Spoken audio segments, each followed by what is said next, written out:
ঘুরে আসলাম বর্তমান সময়ের সবচেয়ে পছন্দের জায়গা টাঙ্গুয়ার হাওর থেকে। টাঙ্গুয়া হাওরকে বলা হয় বাংলাদেশের এক টুকরো ভূস্বর্গ, যেখানে পাহাড়, নদী, হাওর বাওর প্রকৃতি মিলেমিশে একাকার। হাওরের বুকে ভাসমান একটি বাড়িতে 2 দিন 1 রাতে ঘুরে দেখতে পারবেন সুনামগঞ্জের কিছু সুন্দর সুন্দর জায়গা। কিভাবে টাঙ্গুয়ার হাওর যাবেন, কোথায় থাকবেন, আজকের ভিডিওটিতে থাকছে বিস্তারিত। চলুন ভিডিওটি না টেনে পুরোপুরি দেখবেন। আসসালামু আলাইকুম কাছের মানুষজন। আমাদের শুরুটা হয় কল্যাণপুর থেকে। হানিফ এন্টারপ্রাইজে জনপ্রতি 850 টাকা করে টিকিট কেটে 10টার বাসে আমরা রওনা হই সুনামগঞ্জের উদ্দেশ্যে। আমরা এখন কই যাচ্ছি? বাসে ওঠার পর সবাই খুশিতে ঠেলায় নাচানাচি শুরু করে দেয়। এখানে বাপ আর পোলা একসাথে উড়াদুরা নাচে।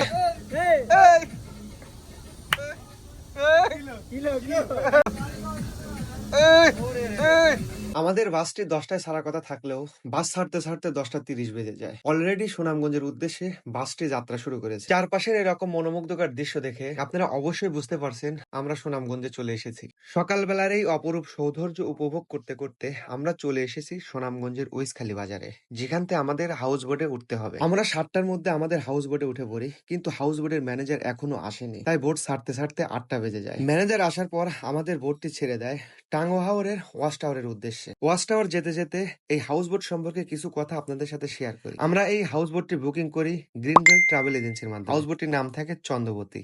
তাদের 2টা বোট, রূপকথা ও চন্দ্রবতী। চন্দ্রবতী হাউস বোটটির জন্য তারা আমাদের কাছ থেকে জনপ্রতি 5400 টাকা করে ভাড়া নিয়েছে, কিন্তু আমরা এক প্রকার স্ক্যামের শিকার হয়ে। তারা আমাদের কথা বলছে একরকম, এখানে এসে পাইছি অন্য। হাউস বোটটি আমাদের ছবিতে যেমন দেখাইছে, এখানে এসে দেখি একদমই তার সাথে মিল নেই। কিন্তু বোট খারাপ হয়েছে, এটা আমাদের কপালের দোষ। যদি সার্ভিস দিয়ে আমাদের সন্তুষ্ট করতে পারতো তাতেও আমরা খুশি হতাম, কিন্তু এদের সার্ভিস এত জঘন্য, এত বাজে। আমাকে যদি ফ্রিও নেয় গ্রিন বেল্ট ট্রাভেল এজেন্সির মাধ্যমে, আমি কখনো তাদের সাথে ট্যুর প্ল্যান করব না। যারা এই ভিডিওটি দেখবেন তাদের কাছে একটাই রিকোয়েস্ট, গ্রিন বেল্ট ট্রাভেল এজেন্সির মাধ্যমে কখনো কোনো জায়গা ট্যুর প্ল্যান করবেন না, তাহলে আপনি হোগা মারা খাইবেন। টাঙ্গুয়া হাওরে প্রত্যেকটা হাউস বোটে ওঠার পর ওয়েলকাম ড্রিঙ্কস থাকে, কিন্তু আমরা তো ড্রিঙ্কস পেলাম না, পেলাম খিচুড়ি। খিচুড়ির সাথে পেলাম ছোট্ট একটা ডিম আর 5 টাকার একটা আচার। না পেলাম কোনো বেগুন ভাজি, না পেলাম কোনো মাংস।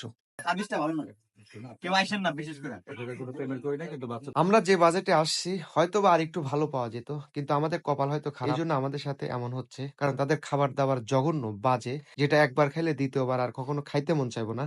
সকালের নাস্তার 1 ঘন্টা পর আমাদের আম খেতে দেয়। আমগুলো দেখে মনে হচ্ছিল 15 দিন আগের পুরানো। একটার পর একটা সমস্যার সম্মুখীন হচ্ছে। হাওরের মাঝখানে এসে আমাদের বোটটা নষ্ট হয়ে যায়। তাদেরই আর একটা বোট রূপকথা এসে আমাদের এই বোটটাকে টেনে নিয়ে যাচ্ছে ওয়াচ টাওয়ারের উদ্দেশ্যে। আর যারা লাইফ জ্যাকেট পরে আছে, একটা লাইফ জ্যাকেটও ভালো না, দড়ি দিয়ে বান্ধা, ফিতে দিয়ে বান্ধা। আমাদের বোটে পর্যাপ্ত পরিমাণ লাইফ জ্যাকেট ছিল না। কেউ কেউ লাইফ জ্যাকেট পরছে, কেউ কেউ পরে নাই। আর লাইফ জ্যাকেট একটাও ভালো না, এটা লাইফের জন্য আরো বেশি রিস্ক। কেউ দড়ি দিয়ে বাঁধছে, কেউ ফিতা দিয়ে বাঁধছে, কোন রকম বাইন্দে বুন্দে পড়ে আছে যারা সাঁতার না জানে। আমরা ওয়াচ টাওয়ারে চলে আসছি। আমাদের হাউস বোটটি নোঙর করেছে, তো এখানে সবাই গোসল করবে।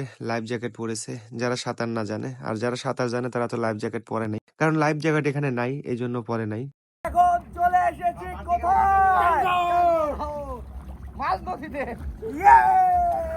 আমরা বাংলা। এই সে দাদা।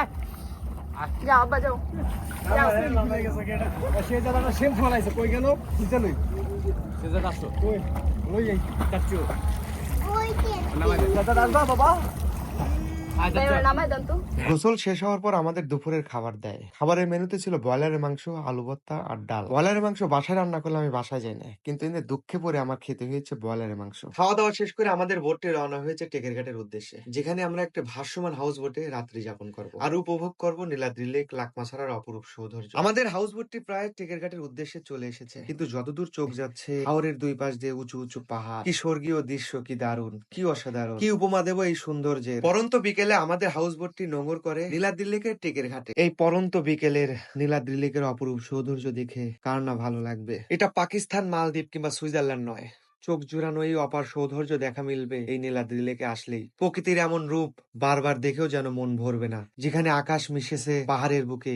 এ যেন এক প্রকৃতির ছন্দ, যার হৃদয়ে গভীর অনায়াসে ছড়িয়ে দিবে প্রশান্তি। আর এই প্রশান্তির মাঝে আমরা দেখতে পেলাম বিশ্ববিখ্যাত একজন ফটোগ্রাফার, যে হোগা উস্কায়া ছবি তোলে সবার, আর সবাই দেখে হাসাহাসি করতেছে। টেকের ঘাটে ভাসমান একটা বাড়িতে এই প্রথম প্রশান্তির একটা ঘুম দিলাম। সকালবেলা আমাদের ঘুম ভাঙে হাউস বোটের ইঞ্জিনের সাউন্ডে। আমাদের হাউস বোটটি রওনা হয়েছে বারেকটিলা ও জাদুকাটা নদীর উদ্দেশ্যে। বারেক টিলা এসে আমাদের হাউস বোটটি নোঙর করে। আমরা চলে যাই বারেক টিলার সেই ছোট্ট একটা পাহাড়ে, যেখান থেকে আপনি ইন্ডিয়ার বর্ডার দেখতে পারবেন ও অপরূপ সৌন্দর্য উপভোগ করতে পারবেন। এখানে আসার জন্য আপনারা হুন্ডা নিয়ে আসতে পারবেন, হেঁটেও আসতে পারবেন এবং ঘোড়াতে করেও আসতে পারবেন। হুন্ডাতে আসলে আপনাদের ভাড়া নেবে 50 টাকা, ঘোড়া দিয়ে আসলে আপনাদের ভাড়া নেবে 100 টাকা করে।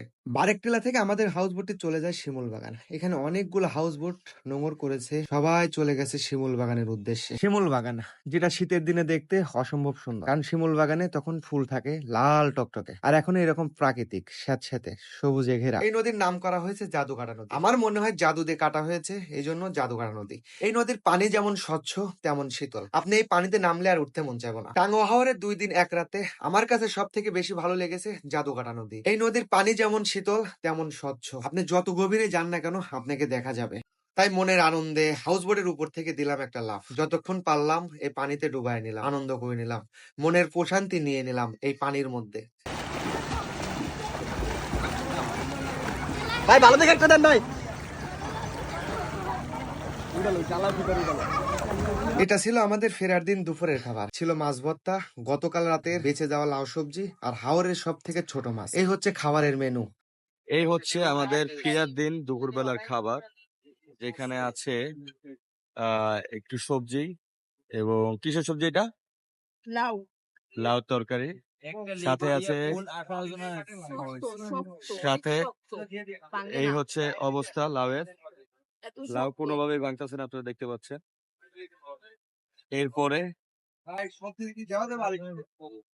এরপরে সাথে আছে আমাদের যে দেওয়া হয়েছে, এটা হচ্ছে মাছ ভর্তা এবং লেবু।